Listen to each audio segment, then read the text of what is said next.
What's going on, everybody? Welcome to Sector for Nerds, and welcome to another episode of Star Wars The Clone Wars Retro Discussions. Today I'm here to give you guys my thoughts on Season 2, Episode 21, R2 Come Home. First up, I want to give a shout out to Caleb's Cave of Collectibles for being a $5 or above tier member. And just remember that you as well can become a tier member by clicking on the link in the description below. Make sure you guys like this video and subscribe to the channel as well, as it really helps support me as a content creator. So let's get into this episode, you guys. So this episode was directed by Giancarlo Volpe and written by Egon Mahoney. The cookie for this episode: adversity is a friendship's truest test. Alright, you guys, we may only have 2 episodes left to go in Season 2, but the one thing that has not changed is my intro guy here to give me the intro for said episode, but let me introduce him. Ladies and gentlemen, allow me to present to you this week the king of sloth style, freshly squeezed intro guy.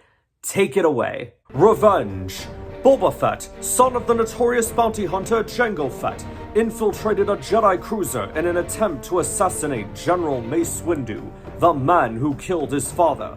After a near miss at Windu's quarters, Boba was forced to destroy the cruiser and escape with the help of the notorious bounty hunter, Aurra Sing. Now, having lost contact with Admiral Killian when his doomed starship crashed, the Jedi search for survivors with an aid of a Republic rescue ship. Even in the intro for this episode, they show the Venator just crashing down onto the planet. It was like, oh shoot. Also, thank you, intro guy. I appreciate you coming back, as always. I think we gotta stop with these intros though. Whatever these are, I think this has gotta go. I don't think anyone understands them. I don't understand them, so I don't know, man. I think we have to reevaluate things when we get to Season 3. I feel like this is gonna be one of those episodes of Clone Wars where I don't really have much to talk about. Not that this was a bad episode or anything. It was a fine episode, but especially coming off of the weight of last week and the gravity of the situation we were in with Boba Fett and the conflicting choices that he was making and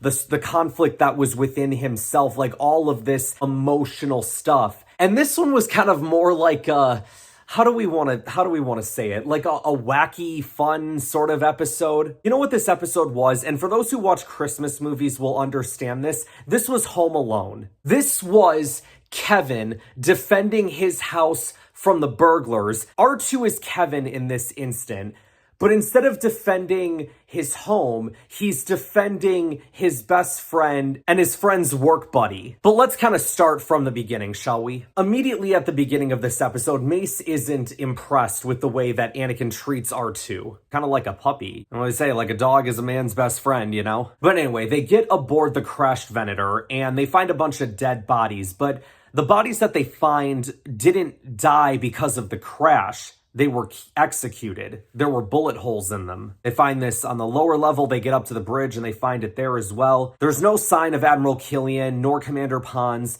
but there is a Mandalorian helmet up there. Now, someone can correct me if I'm wrong, but I don't think that was meant to be Jango's helmet, right? Or was it? Because I thought I was always under the impression that Boba took Jango's armor and painted it up to make it his own. Yeah, because he even says so in The Mandalorian, right? Like, this armor belonged to my father. He fought in the Mandalorian Wars. The armor was my father's.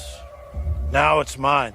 So, yeah, surely this wouldn't have been his helmet, unless there was some retconning that went on at the time. I don't know. But as usual, Mace puts things together a little too late. Clone cadets. Jango Fett. Boba. No! Drop it! Oh, and hold on. I found Admiral Killian as well, guys. He's a hostage, along with Pons. So, the bounty hunters that we've got here, you guys, we saw last week, right? We got Boba Fett, we've got Aurra Sing, we've got Bossk, and then we've got this other guy named Kestis. No, not Kel Kestis, Kestis. 2 completely different people. But Boba brings up a very good point. Count Dooku will pay us well if we bring back the Jedi's head. And Aurra's like, all right, you know what? We might be looking at a profit here if we do that. And if we killed Skywalker, we can ask for double. And Kestis just sits there like, Double A. My man Kestis here was very much a giant coward. Like, the whole episode, he wasn't just a coward, he was just a complainer. He was complaining, like, every freaking scene he was in, more so than Admiral Yularen, like, earlier on in the season. He's like, oh, this place is a death trap. No, I don't want to be doing this. We're out of here. This place is crawling with Gundarks. R2 has to go get help because Anakin and Windu are trapped underneath a bunch of debris. R2 tries to move some of it, but if they move too much, like, the whole bridge is going to collapse. So they have to be smart about how they do this. But now you've also got to take into account, too, R2's got to hold off these bounty hunters and drive them away. I love the part where R2 just chucks a bunch of boxes down the elevator, and Kestis is sitting there like, oh, we got to give up. And Boba's like, no, I'm not quitting now. Not when I'm so close. And R2 just went, okay, bet. Let me throw this explosive your way. R2 was just legit, like, trying to kill these guys, which, you know, fair enough. If you watch Home Alone 1, Kevin is just like, it feels like the traps are set up to just protect himself, to defend himself against these burglars. When we get to Home Alone 2, it does feel like Kevin is trying to kill these guys. And how I know R2D2 was in I'm gonna kill you mode is when he goes up against that Gundark and he attaches, like, his cable to the Gundark, and then he attaches the other part of it to his ship, and then puts the ship on autopilot and crashes it into the Venator. Like, what a gruesome death. I mean, you know, everyone knows Chopper to be the droid that commits a lot of war crimes and, you know, is very crazy droid. But R2 has his moments as well. Though, I guess the argument could be made that, again, R2 is trying to defend himself here. Chopper just does senseless murders for no reason. R2 ends up getting away in Mace Windu's ship. Boba is right behind them, like the bounty hunters, they're trying to shoot them down. I feel like even as a child, I knew how this scene was gonna end with the hyperspace wings. It's like, okay, well, if they've only got one shot, they're gonna end up taking out one, but then R2 will end up getting away in the other. There's no way these bounty hunters do this. To ridge, Mark 3-5. They're powering up. If we can take out the rings, he'll be trapped. Which one? Destroy them both! You can't get range. You'll get one shot at this, kid.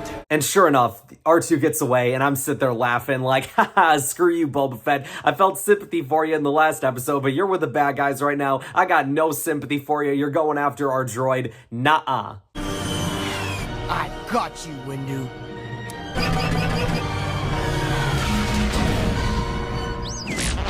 No! And then there's Kestis with more complaining. Ah, well, Windu will be back here with a fleet. He'll hunt us down. And Nora's like, oh, don't count on it. The Jedi don't carry grudges. But I've got ways of motivating him. We'll make him come to us next time. And that's kind of the last we see of the bounty hunters in this episode. But there's a nice scene, like, right before the Jedi end up arriving to save Anakin and Windu, where Mace is explaining what happened on Geonosis with Boba and Jango. Whose helmet is that anyway? It belongs to a bounty hunter I killed on Geonosis by the name of Jango Fett. You mean the clone template? Yes. Strangely enough, he had a son. Or at least a clone he regarded as a son. His name is Boba Fett. I remember now. Obi-Wan listed him in his report on Kamino. Boba was on Geonosis when his father died.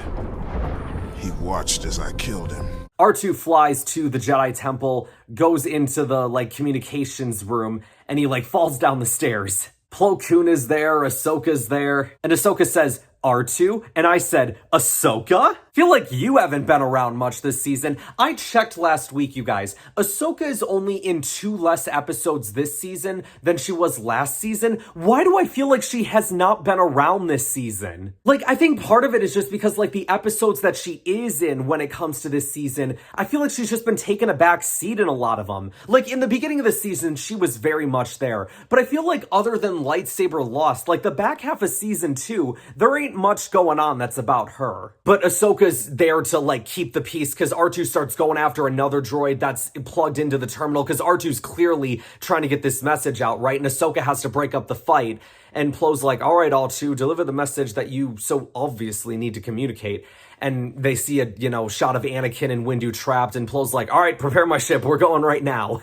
Yes, we are going doing now? So eventually they get there, Commander Wolf is there, shout out to Commander Wolf. They end up saving the day, and they're able to get away before the bridge ends up falling and explodes. Mace ends up complimenting R2. He says, "I see why your master trusts you, little one. Good job." Come here, droid.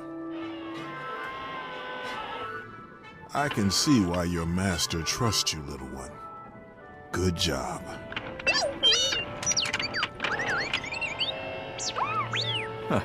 That's definitely more praise than I ever get. R2 saves the day. This was his episode. Not the last time that we're going to have an episode about R2D2 in this show. And it's definitely going to be some interesting conversations when we get to him, because I feel like this one was fine. This one was good, right? But then there's going to be some R2 episodes later that I feel like people are going to have very mixed opinions about, so I'm very excited to get to all of that stuff as well. But you guys, I believe that is going to wrap us up for today. I don't have that much more to say. Next week, you guys, we're going to be talking about the season finale of Season 2 of the Clone Wars, Lethal Trackdown, I believe it's called. And then in 2 weeks' time, I'm going to be giving you guys my overall thoughts on Star Wars The Clone Wars Season 2, things that I liked, things that I didn't like. We'll kind of compare it to Season 1 as well. And then we'll be moving on to Season 3. Thank you guys so much for watching. Be sure to like this video, subscribe to the channel, share this video with others to help support the channel, and I will see you guys next time. Bad move, Jedi. This will cost you. I wanted Windu. What are you doing here? We can do this the difficult way or the simple way. The choice is yours.